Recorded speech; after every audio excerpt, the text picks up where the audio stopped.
कवने बिरिछिया चिरई खोतवा लगवलू जाके कवने बिरिछिया चिरई खोतवा लगवलू जाके सुन कही के आंगना हमारा हो उड़ गइलू पखिया पसार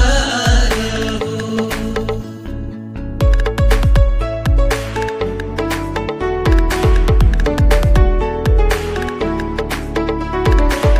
नेहिया के डोरी तोड़ी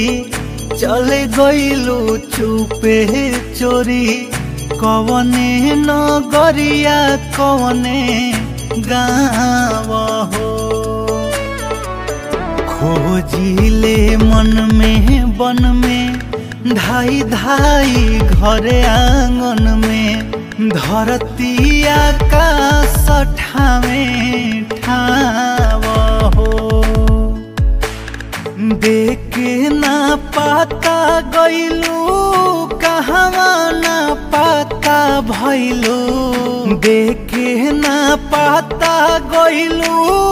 कहवा ना पाता भइलू हो गइलू कहाँ तू फरार हो उड़ गइलू पखिया पसार हो।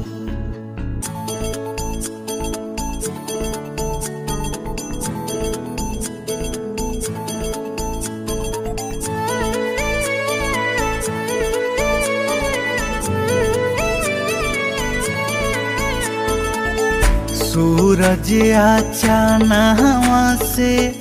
बदरी पवनवा से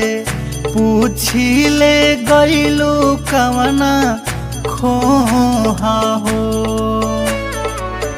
तलवा तलइयन से कहनी तरइयन से